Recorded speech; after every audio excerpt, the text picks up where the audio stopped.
We meet again. I seem to be coming back on this stage this year more often than I thought. Anyway, before I start, I must say that I do not rely my yesterday's result with that QR code I had on screen, because my Zabbix tells me that it got 800 scans. I don't believe that before I verify that at home. But whenever I do that, I will then post the actual number. But 800 would be awesome though. So, what's up me? I did take a little step further and started to monitor myself. I've been covering this on my blog a few times, so yeah, let's move on. But why to do that? Well, of course, yet again, because I do these weird experiments, and because I can. It doesn't cost me anything other than my time, which is quite limited though. But I also want to test the limits of Zabbix, if there are any. There's few ways I have done this.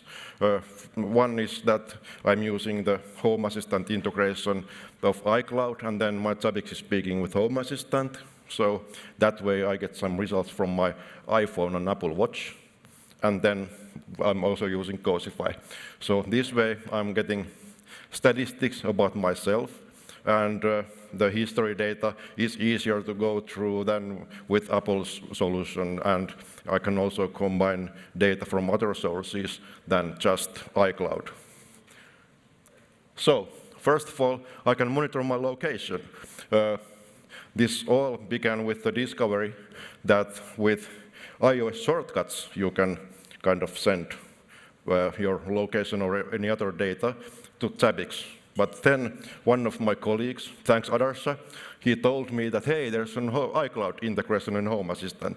So that made the quite a bit clumsy to configure iOS shortcut to be much more flexible and as real-time as iCloud allows it to be with Zabbix.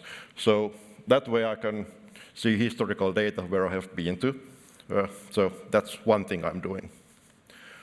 Then I'm monitoring my activity. This screenshot is on purpose from spring, when our baby was still a little one and she really didn't want to sleep in any other time when she was moving. So not in car, she hated car rides, so I had to walk.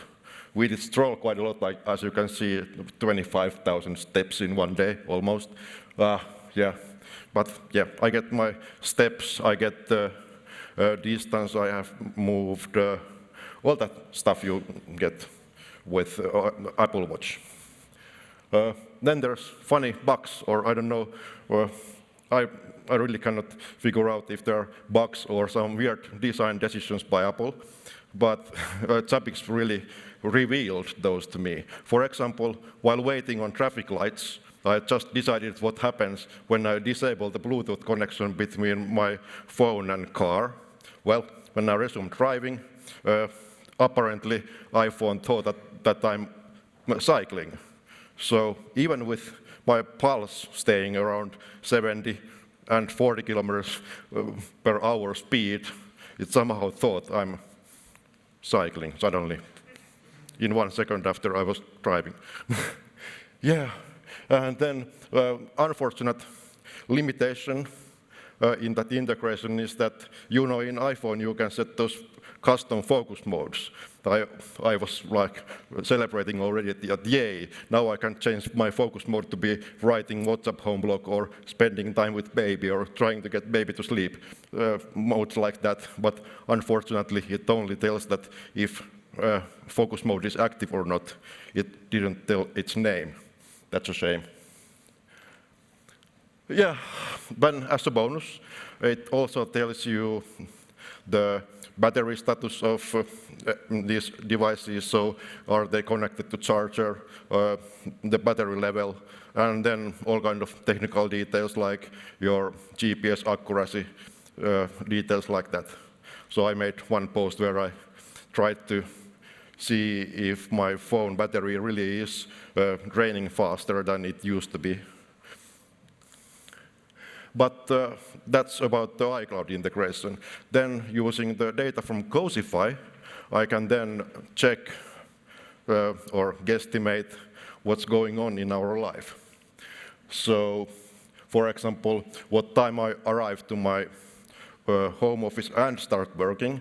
So since all the logs from my laptops and stuff are coming to Zabbix server, so it's like a centralized syslog server, I get to know when I log into my machines. So if there's home office light on, especially now it has to be in the mornings because you know in Finland the mornings get to be dark at this time of year. And if I unlock my laptop, then I can assume that I have started working. Then how often I play with my PlayStation 5, that's almost redundant right now because of the baby life. I don't really have time for gaming anymore. But anyway, in theory it's there. Then I get to see how much we spend time at home based on Cozyfy's home scene status. And when does the baby go to sleep? So there's a few screenshots. So here's how much the light has been on. If it's 1.0, then it's been on for 24 hours. If less than like 12 hours or 8 hours or so. Then our presence at home. It's easy to see, or well, it's not easy to see because the numbers are so freaking small, but the first half of the year we were pretty much at home because the baby life was quite taxing, but then she grew up and summer holidays, it was already easier to travel. And now both my wife and the baby are here in Riga, which is great. So yeah, there we can see that those white gaps, we were somewhere else than home. Then, when the baby goes to sleep, this was based on nightlight status. This is not active anymore because our baby did move to her own room where she sleeps now.